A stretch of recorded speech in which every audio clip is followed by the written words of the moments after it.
Olá, meus amigos, minhas amigas do LAC Concursos. Estou aqui para dar continuidade ao nosso grande aulão de véspera do Banco do Brasil. Um aulão de véspera aí que a gente tinha prometido para vocês em 12 horas, mas a projeção do aulão de véspera aqui serão 18 horas o nosso grande aulão de véspera, né? Meus amigos, minhas amigas, quero passar para vocês o seguinte. Agora eu vou trabalhar atualidades no mercado financeiro. Já estão disponíveis para vocês a abertura, muito importante. Gente, leva em consideração aquelas regras passadas por mim na abertura. 2, atendimento. 3, marketing, aliás, 1, atendimento. 2, marketing. 3 foi língua portuguesa para o Sr. Sidney.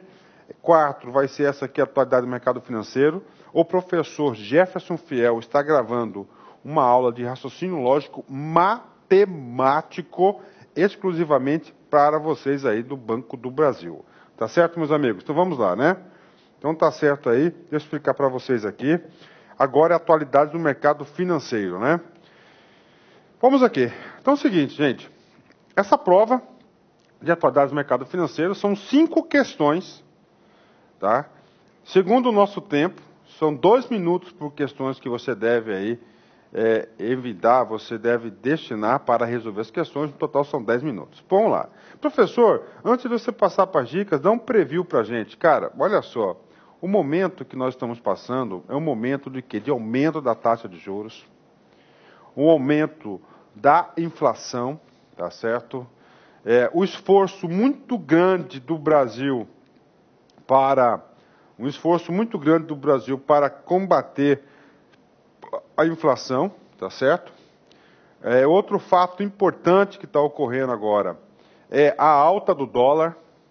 Depois da alta do dólar, a balança comercial e o ajuste fiscal. Rapaz, esses temas aí provavelmente vão nortear o examinador.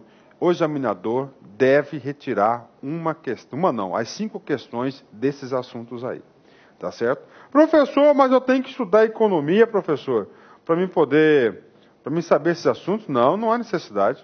Você tem que saber somente alguns assuntos básicos, alguns assuntos importantes, tá certo? Que podem aí, que vocês podem, assuntos básicos, porque o examinador não vai querer saber de você assunto de macroeconomia, de microeconomia. Ele quer saber coisas pontuais, tá certo? Esse é o perfil da banca Assis Granrio, inclusive, né? Então vamos lá. Gente, o LAC Concursos, isso aqui é um grande diferencial do nosso site.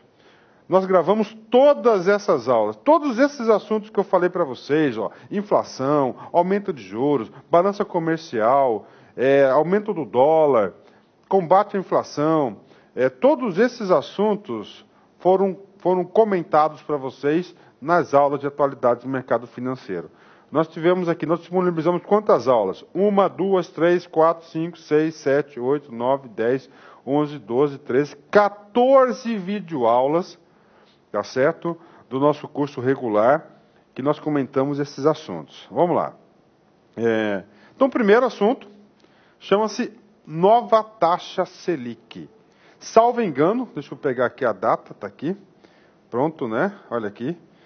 No dia 15 de janeiro de 2014, tá? No dia 15 de janeiro de 2014, houve um aumento da taxa Selic. Tá? Primeira coisa importante que o aluno de véspera ele tem que saber. Professor, o que significa esse tal de taxa Selic? A taxa Selic significa a taxa de referência básica da economia. Ou seja, todos os empréstimos, todos os financiamentos, todas as relações comerciais de médio, curto e longo prazo, elas estão baseadas na taxa Selic. Por exemplo, você emprestou seu dinheiro para o fulano. Você não quer perder dinheiro. Qual que é a taxa de juros que você deve aplicar depois de um ano? A taxa Selic. Então, se você tem dinheiro aí para o cara, se você não quer perder, está aqui, ó, 10,5%. Professor, eu tenho aplicação no banco. Você tem que analisar quanto que essa aplicação está te dando. Essa aplicação está me rendendo 6% ao ano. Ou seja, você está fazendo um péssimo negócio. Estou colocando uma das aplicações da taxa Selic. Aí eu pergunto para você, papo reto, olhando no olho, cara. Essa informação é importante? Sim, ela é importante.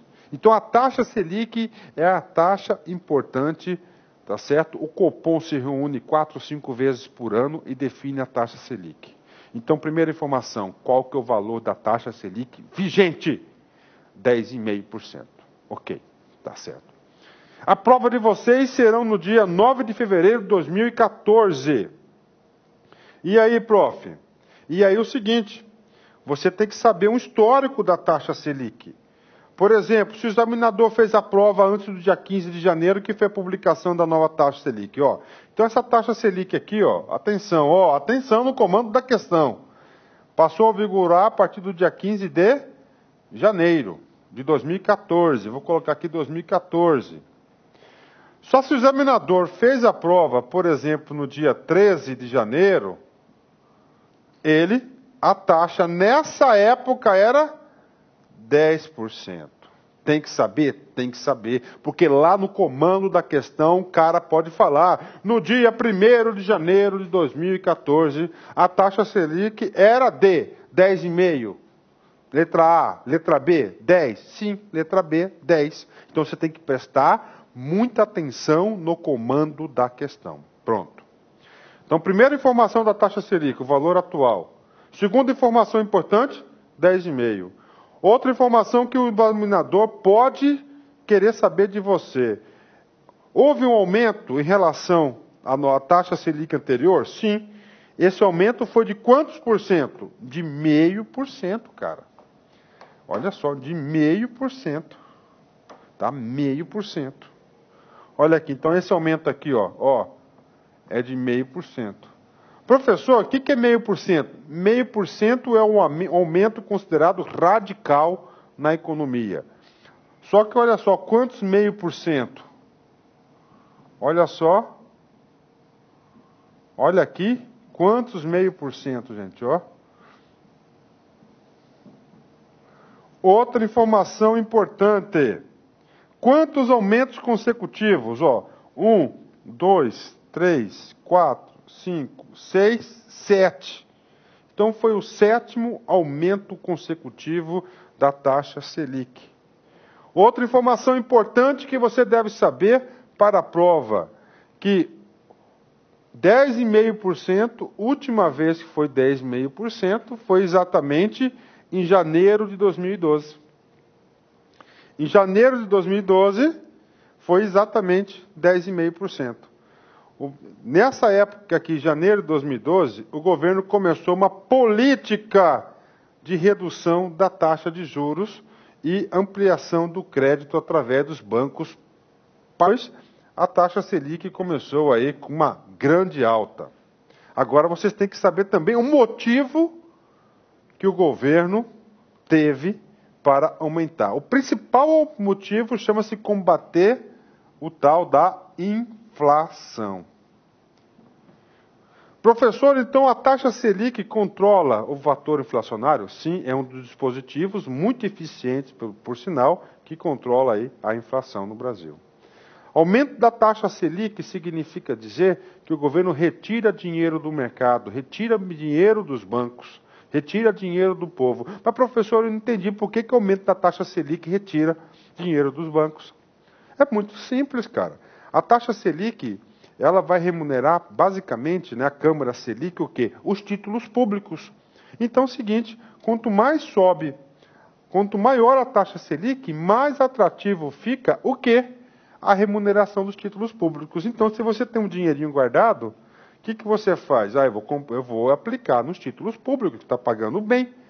Então, pagando bem, você tem essa remuneração. Então, ó, você retira o dinheiro do mercado, está lá com o seu dinheirinho parado, sai desse dinheirinho parado, fica lá guardadinho no Banco Central e você passa a ganhar um jurinho.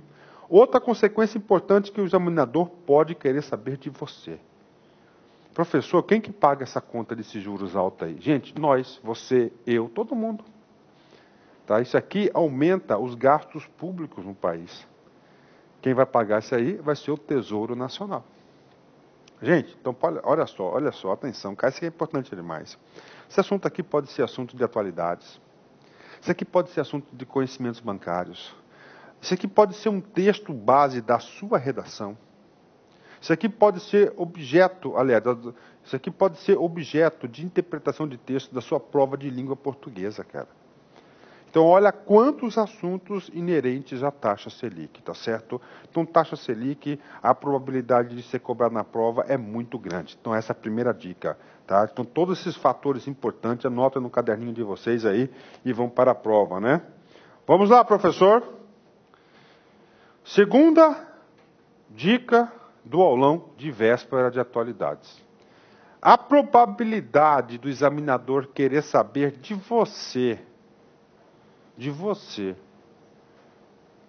qual foi o percentual inflacionário de 2013, é gigante. Cara, se cair na prova, isso vai até rir na hora, pô. Gente, qual foi a inflação de 2013? 5,91% ao ano. Professor, eu quero saber mais sobre esse sujeito, sim. Qual que é o índice que mensura, que mede a inflação oficial no Brasil? Isso também pode ser objeto de prova, ó. IPCA. Então é o seguinte, qual que é o indicador que vai mensurar? É o IPCA. Professor, eu posso levar isso para a minha vida? Sim, cara, se você tem um contrato de aluguel, se você tem um contrato de compra e venda, se você tem um carrinho, que você vendeu fiado esse carrinho, você vai receber esse dinheiro.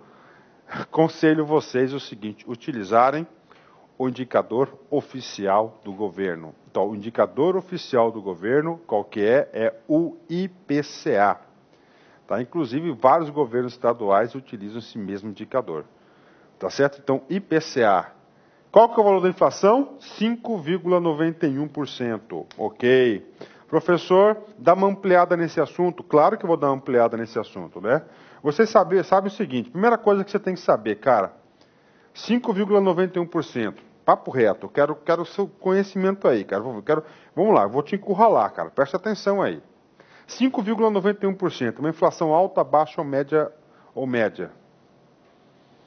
E aí? 5,91%. Cara, em termos de estabilidade da economia, 5,91% é uma inflação altíssima. Tá certo? Altíssima. Professor, então a inflação está alta? Está alta. Segundo assunto importante que eu vou falar para vocês. Quem que é o cara que mais perde com a inflação? Hein? Você acha que o governo é o cara que mais perde com a inflação? Não. O governo é o cara que mais ganha com a inflação, meu filho.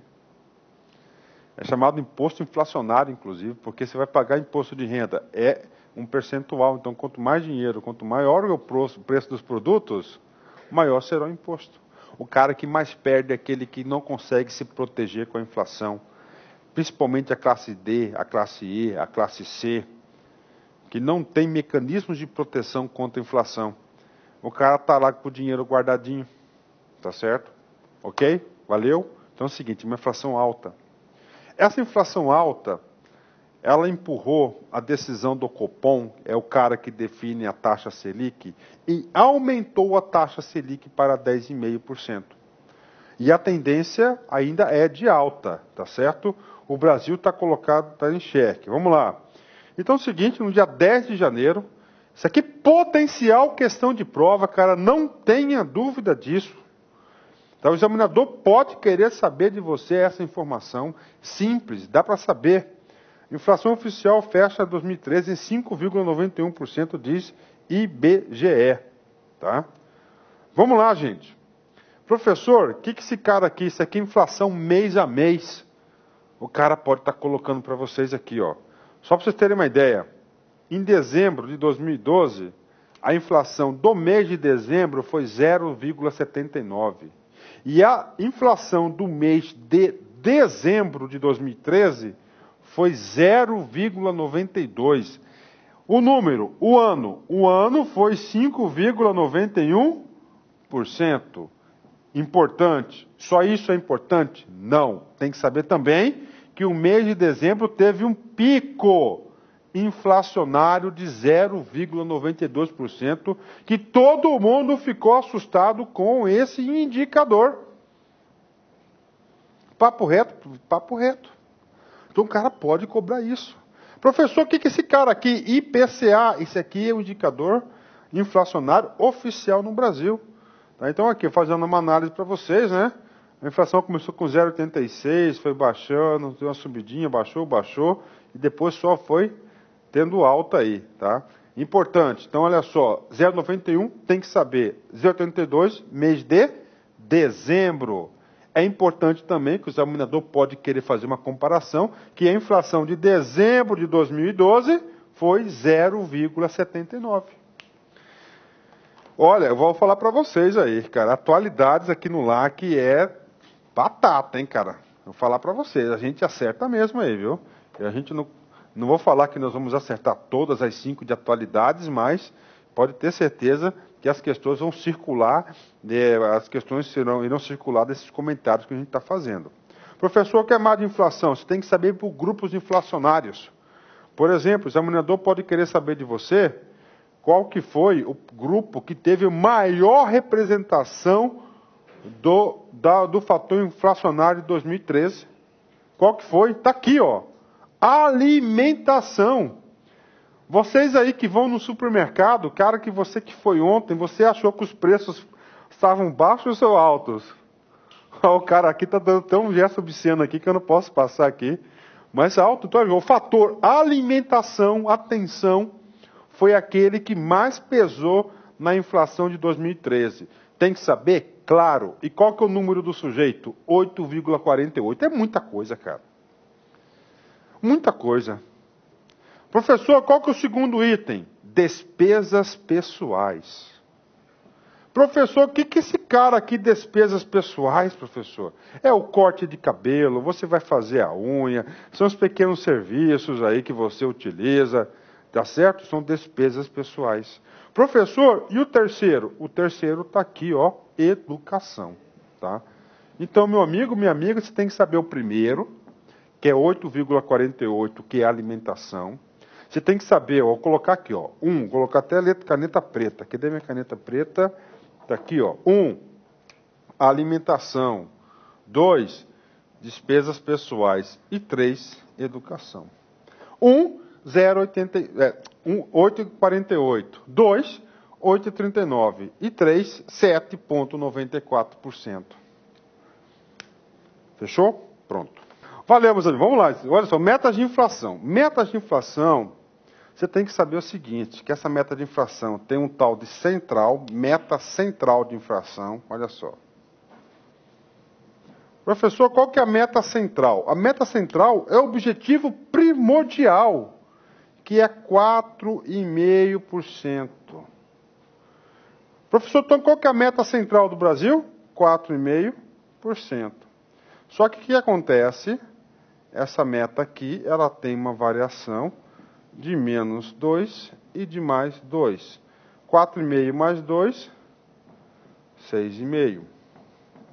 E você tem aqui 4,5 menos 2, você tem 2,5%. Então, isso aqui é a amplitude da meta inflacionária estabelecida pelo governo federal desde 1997, salvo engano, né? Então, está aqui. Professor, a meta do ano passado foi aqui, ó. Foi aqui, ó. 5,91. Alta, alta. Aí o que aconteceu? Eu até fiz uma aula sobre isso, que o governo tentou descaracterizar esse assunto. Porque esse aqui é um número feio. Tá? O examinador vai querer saber se vocês têm esse julgamento. O examinador quer saber se você tem uma visão de mundo. O examinador quer funcionários do Banco do Brasil que estejam conectados nessas taxas de juros, inflação. Tem que saber, está aí. Então está aqui meta central, cara, isso é importante. Qual que é o valor da meta central de inflação no Brasil? 4,5%. Cara, você vai ficar só soltar foguete, né? Cara, se cair essa questão, faz o compromisso consigo mesmo, né? Você vai mandar um e-mail para mim? Fala, professor, não acredito, professor. Caiu exatamente essa pergunta aí, professor. Tá? Isso aqui é know-how. Então tem meta de inflação. Professor, e aí? O que eu tenho que saber desse sujeito aqui? Você tem que saber desse sujeito aqui que no Brasil, dificilmente o Brasil consegue cumprir essa meta de inflação central. Está aqui. 2012, a inflação foi 5,84%. 2011 foi 6,5%. 2010, 5,91%. Em 2009, conseguiu cumprir a meta, foi de 4,31%.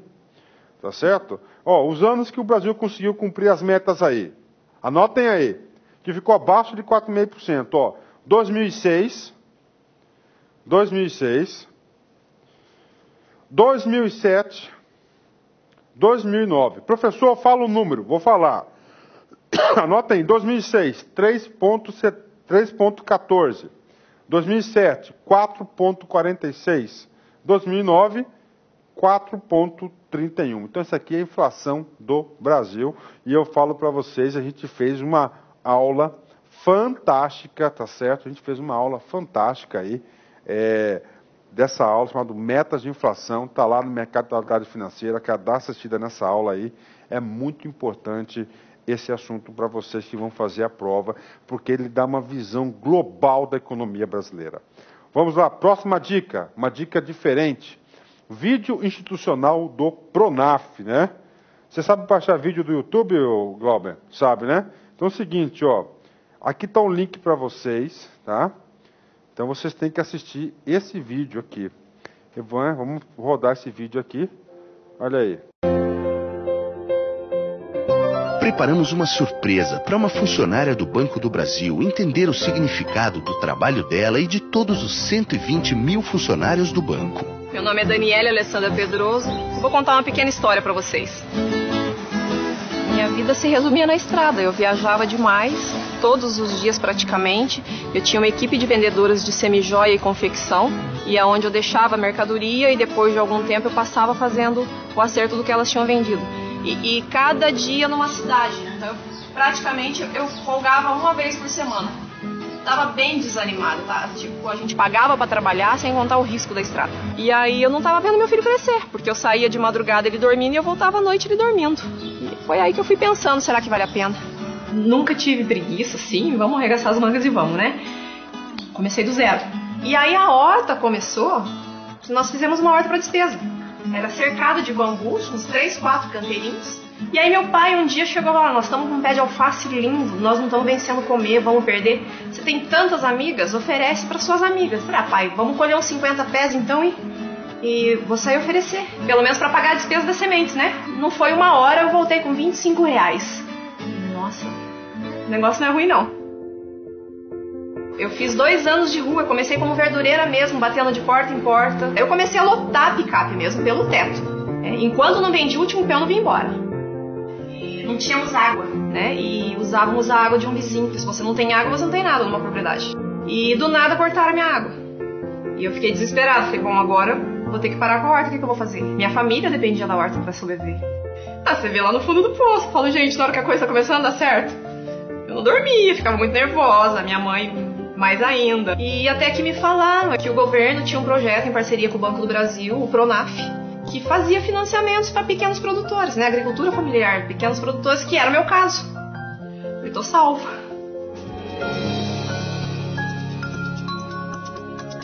Daí montaram o projeto, eu mandei pro Banco do Brasil, e a Sônia, um anjo de pessoa, me tratou muito bem, foi me orientando, e é onde eu fiz o meu primeiro Pronaf, que foi para fazer o poço artesiano.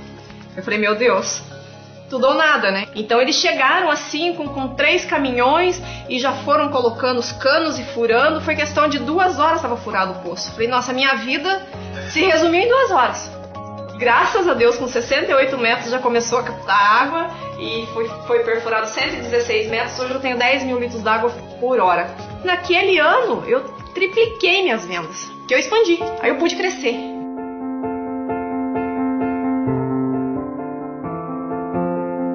No meu caso, em caso de agricultores como eu, de pequenos produtores, o Pronaf é fundamental. O primeiro que eu fiz com muito medo, receio, porque é o primeiro, né? Mas paguei sem sentir, para dizer bem a verdade. Depois eu fiz o Pronaf das estufas, depois eu fiz o Pronaf para cercar a chácara inteira de terra, que ela é cercada, e por último agora o Pronaf do trator. É um incentivo muito bom que o agricultor tem. Sônia, você é o meu anjo da guarda. É um amor de pessoa, um encanto. Até hoje, tudo que eu preciso da maior atenção. Sou muito grata a você por tudo que você fez por mim. E a minha família, claro. É para transformar a vida dos brasileiros que esse banco existe. Por isso, somos o maior parceiro do Pronaf, do governo federal. Para ser bom para o Banco do Brasil, precisa ser bom para Daniele, para Sônia e para você. Banco do Brasil. Bom para todos.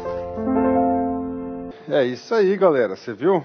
Professor, mas que é isso, professor? Aulão de véspera, cara, eu me coloco sempre, cara, no lugar do examinador. O examinador que vai elaborar sua prova do Banco do Brasil. O cara navegou desse site aqui diversas vezes. Isso acontece já há vários anos. Faz 4 anos. Faz 4 anos que nós estamos na internet, cara. E todos os concursos o cara vai lá no site. Então, dica para você, cara, de atualidades, atualidade do mercado financeiro, o próprio Banco do Brasil. Olha aqui, vídeo em destaque, Pronaf, cara. Professor, mas o que eu posso extrair isso aqui? Você pode extrair a seguinte informação. Você viu que o cara falou aqui, o banco quer? O banco quer pessoas que trabalham com essa filosofia. Se é bom para o cliente, bom para o funcionário, bom para o banco, bom para todos. Tá certo? Nessa dica, eu vou dar um trabalho extra para vocês. Qual que é o trabalho extra? Vocês vão lá no site do Banco do Brasil, lá no Pronaf, tá certo? E dar uma lida no Pronaf, nas coisas institucionais, tá? Isso é importante, cara, ó, dá uma lida nesse site aí. E um dia antes da prova, cara, separe umas 2, 3 horas, navegue nesse site do Banco do Brasil diversas vezes. Tá? Que lá você vai retirar várias questões de sua prova. Pronto, professor. Então isso aqui, ó. E outra coisa, né? Vídeo belíssimo, né? Gostei demais desse vídeo aí. Então esse aqui tá o vídeo, tá o link para vocês aí. Voltando aqui, né? Do Pronaf. Tá certo, gente? Então, dica de atualidade do mercado financeiro, o Pronaf. E o Pronaf ainda tem que fazer mais comentários, porque a vocação do Banco do Brasil é uma vocação agrícola, tá certo? Uma vocação agrícola, a vocação do Banco do Brasil. E nessa vocação agrícola do Banco do Brasil, o Pronaf é um dos instrumentos para financiar a agricultura brasileira, e o Pronaf ele atende aí a pequenos e micros agricultores do Brasil todo, como aconteceu aí da senhora desse vídeo. E eu vou falar para você, fiquei sentadinho ali, fiquei todo arrepiado, cara. Essas coisas é muito importante. Eu vou fazer um vídeo desse do LAC Concursos aí, das pessoas que estudaram, pessoas que passaram no concurso. É muito legal, né? Dica número 5 de atualidades. Vamos lá, gente. Essa notícia aqui, ela foi até parar no Fantástico, né? Eu não sei, sinceridade, cara, se o examinador teve tempo. Tá? Teve tempo para elaborar uma questão de prova para vocês. Porque essa questão aqui, ela explodiu. Cadê a data aqui da questão aqui? Não estou sem a data dela, cara.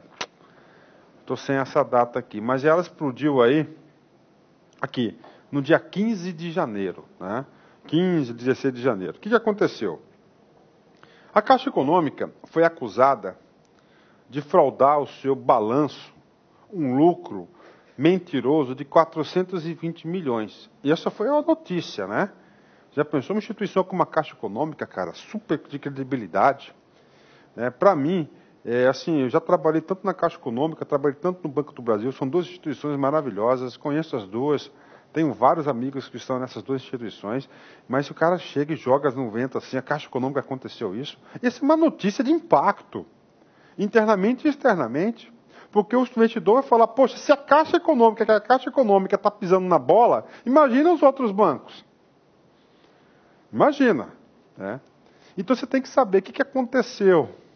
A Caixa Econômica, ela desativou aí milhares de contas poupanças, vamos pegar o número aqui, ó, 500 mil contas poupanças inativas, tá certo? Desativou essas poupanças aí, e pegou o saldinho dessas contas, no total, somou, deu 420 milhões e jogou no balanço.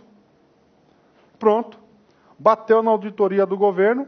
Não, isso não pode, ele não se apropriou. E aí a auditoria mandou retirar esses 420 milhões. É claro que o lucro da Caixa Econômica daí deu uma diminuída. Só que a Caixa Econômica vem rebater, que vem falar que isso aí não tem nada disso. Então a gente tem que ler, nesse momento aqui, a nota explicativa da Caixa Econômica, cara. Isso tem que saber, meu. Ó, a Caixa tenta corrigir os 420 milhões em balanço. O ajuste é necessário porque o banco teria encerrado ilegalmente, olha como o jornalista faz, né? Cerca de 500 mil contas e contabilizando em seu balanço 719 milhões de depositantes de poupança. Depois de descontar os impostos, o valor final foi de 420 milhões. Foi considerado lucro do banco naquele ano, o que o Banco Central classificou como ilegal. Opa, aí já mudou. O Banco Central, que é o fiscalizador, falou, opa, parou, hein? O valor corresponde a 6,9% do lucro da Caixa em 2012. Então a Caixa teve 6 bilhões de reais aí de lucro, né? A reportagem da Isto É, né, ela que teve esse furo, com base em uma auditoria da Controladoria Geral da União, CGU, que em 2012 a Caixa encerrou 525 mil contas que estavam sem movimentação por um período de até 3 anos, né? Vamos lá, a gente passa aqui, né? No entretanto, a revista afirma ter acesso a relatórios. Aí vem lá, os clientes podem reaver o dinheiro. No comunicado da Caixa, o banco diz que processará a publicação dos danos à imagem e afirma ainda que os relatórios citados são inconclusivos. Sobre isso que eu quero falar para vocês. Quando eu recebi o e-mail dessa notícia, rapidamente, cara, nosso sistema de comunicação é fantástico. Rapidamente recebi o e-mail sobre isso aqui. Aí o que aconteceu, cara? Eu olhei lá, o relatório não estava concluído ainda. Faltavam ainda de validações. Aí vem um meio de comunicação, joga isso na mídia, tá aí. Rapaz, essa instituição aí tá ferrada, hein? Porque a Caixa vai processar e vai ser uma despesa grande, hein? Vamos lá. Nota da Caixa Econômica. Informação importante. Nenhum depositante de caderneta de poupança da Caixa teve qualquer prejuízo com o procedimento adotado. Diz a Caixa. Segundo o banco, os clientes podem, em qualquer tempo, solicitar a retirada dos valores devidamente corrigidos. Até novembro, 6.483 titulares de contas encerradas por erro de cadastro procuraram o banco para ter acesso aos valores depositados. Segundo a Isto É, o montante chegaria, neste caso, a 20 milhões de reais. Ok, então tá aí para vocês aí, mais uma dica para vocês aí, dica dos 420 milhões que pode ser objeto na prova de atualidades. Isso aqui é só atualidades, né? Vamos outra aqui, dica número 6, balança comercial. Professor, balança comercial. Balança, você sabe que tem os pesos, não é isso? Comercial significa medida, né? Opa, tem aqui mais uma dica que eu vou passar para vocês, que é do salário mínimo, né? Valeu, obrigado, hein? Então, olha só. Balança comercial. Essa balança comercial aqui diz respeito com o Brasil com o mundo. Se é Brasil com o mundo, você vai ter 2 colunas. Você tem que saber. A primeira coluna chama-se exportação. E a segunda coluna chama-se importação. Ou seja, a quantidade de dólares que entrou no Brasil e a quantidade de dólares que saiu do Brasil. E no final você vai ter um saldo. Claro que o saldo foi positivo. Teve mais exportações do que importação. Só que o resultado de 2013 foi considerado pífio, ridículo. Tá? Aí estão falando que é porque brasileiro está gostando de viajar para o exterior. O governo é incrível, cara, esse governo. É incrível como que os caras arrumam. Então, olha só, com balança comercial, coloca na cabeça. O examinador quer saber o quê? Ó? Exportação e importação. Faz esse mapa mental. Quantidade de dólar que entra no Brasil, a quantidade de dólar que sai do Brasil. Ok? Vamos lá, né? Vamos lá. Claro que tem notícia, né? Vamos aqui. Ó. Saldo entre importação e exportação cai 87% e é o pior em 13 anos. Ou seja, o Brasil com o mundo aí, né? Tá aí, né? Notícia, ó, 2 de janeiro. significa dizer que essa notícia pode ser, sim, objeto da prova. A balança comercial brasileira teve resultado positivo de 2 bilhões 561 milhões. Então vamos lá. Professor, qual que foi o resultado da balança comercial em 2013? O aluno vai ter que saber. Primeiro, não é real, não são reais. O cara é em dólar, tá? 2,561 bilhões. Você tem que saber que esse resultado aqui é 87% menor do que 2012. Você tem que saber que esse resultado é o menor de 13 anos. Só isso, prof? Só isso. Tá aí. Vamos mais aqui. Trata-se do pior resultado desde o ano 2000, quando a balança comercial fechou o ano negativa, em 731 milhões. Tá? O resultado anual ficou bem baixo no ano anterior, quando tinha somado 19 bilhões. Então, olha só, em 2012, 19 bilhões. 2013, 2,56 bilhões. As exportações brasileiras totalizaram 242 bilhões em 2013, queda de 1%, ante 2012, enquanto as importações subiram 6,5% para 239 bilhões de dólares, pela média por dia de útil, de acordo com os dados do Ministério, né? Em dezembro, ok, tranquilo, né? Isso aí então é uma notícia importantíssima para vocês aí. Ué, reproduzir aqui 2 vezes, ó. Vamos lá. Outra notícia, aumento do IOF. Beleza. Vamos lá. Atenção lá. Dados da balança. Balança foi positiva. É uma informação. Quanto foi positiva? 2,51 bilhões de dólares. Tem que saber. Esse resultado foi menor do que o ano passado. Esse resultado foi o pior do que dos últimos 13 anos. O resultado desse ano significa que ele é 87% menor do que 2012. Tá. Aí o governo fala assim, olha, desempenho tão ruim aí foi porque o povo quer viajar para o exterior, fazer suas comprinhas, fazer seu turismo. Verdade? Verdade, porque no Brasil é difícil. Certo? Aí o governo, no dia 28 de dezembro, na calada da noite, solta um decretinho aí, na surdina, né, aumentando o imposto de operações financeiras sobre as transações do dólar turismo.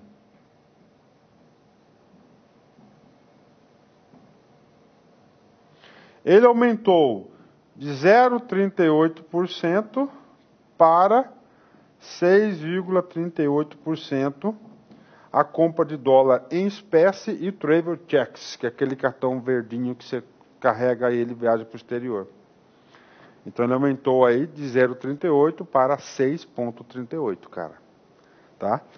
Informação quente, hein, cara? Rapaz, imagina, eu fico pensando no examinador, né? Esses examinadores ganham bem pra caramba, esses caras aí. Esse cara deve estar viajando nessa época, final do ano, né? Já pensou, o cara tá lá viajando, aí ele se depara com o aumento de IOF, impacta diretamente na sua viagem, e o cara fala assim, tá aí, eu vou fazer uma questão sobre isso na prova. Isso é um fato de atualidades, né? Vamos lá, aumento da IOF, matéria do G1, dia 27/12.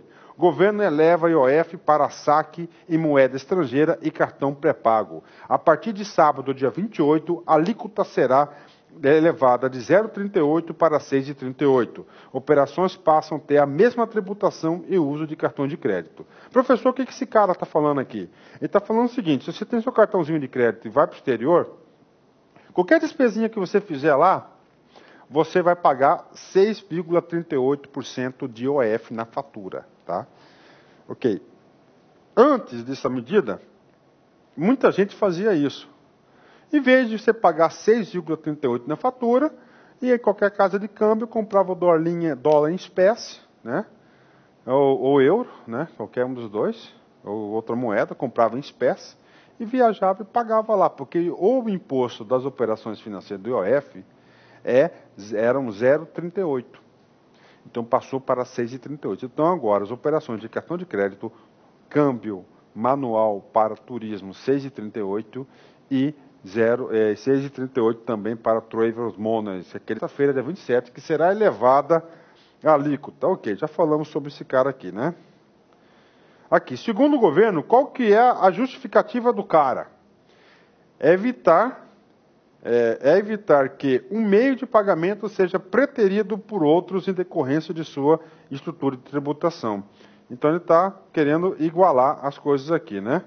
Aí tem uma notícia aqui muito interessante, está aqui, ó. Segundo a Fazenda, a medida resultará em uma arrecadação adicional estimada em 555 milhões de dólares por ano. Olha aí, então, aumentou um trocinho, olha quanto que ele vai ter de arrecadação, né?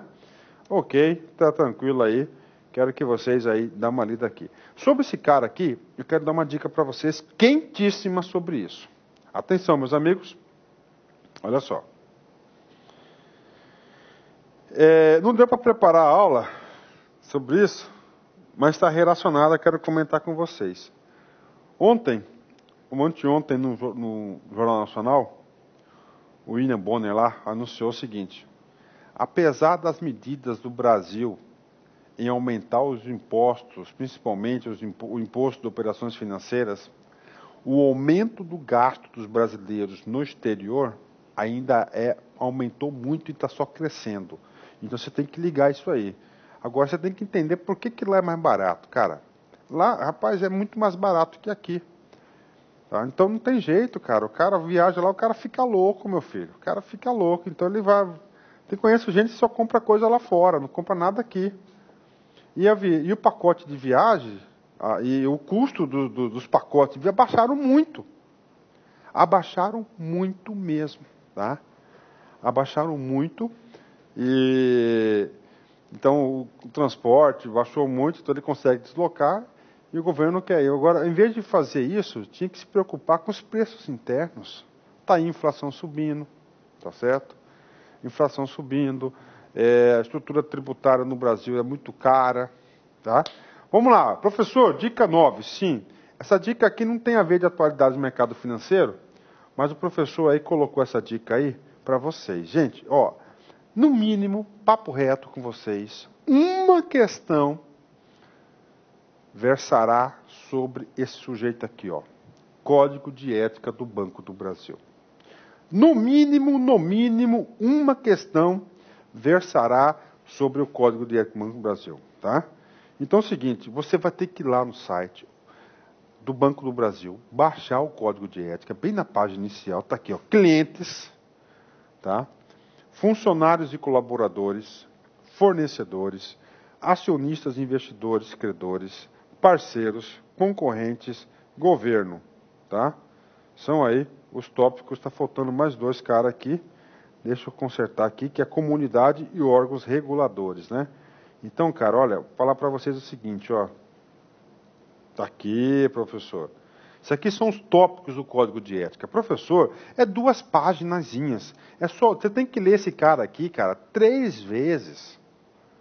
Você já pensou? Você faz a leitura por 3 vezes de 2 páginas e você acerta uma questão na sua prova de 70 questões. Isso é diferencial competitivo. Assuntos como dessa magnitude, você não pode errar. Cara, se você não pode errar isso aí. Bacana? E a última dica que eu quero passar para vocês, chama-se salário mínimo. A partir do dia 1º de janeiro de 2014, o salário mínimo passou a ser de quanto? Fala aí. De quanto? Passou para R$ 724. Professor, e o salário mínimo anterior? Era de R$ 678. Então, o salário mínimo passou de R$ 678 para R$ 724. Galera, então essas são as metas, nosso super aulão de véspera, para a galera aí do Banco do Brasil, que eu estou passando para vocês aí, esse aulão de véspera sobre atualidades do mercado financeiro. Valeu? Forte abraço, fique com Deus. Tchau, tchau.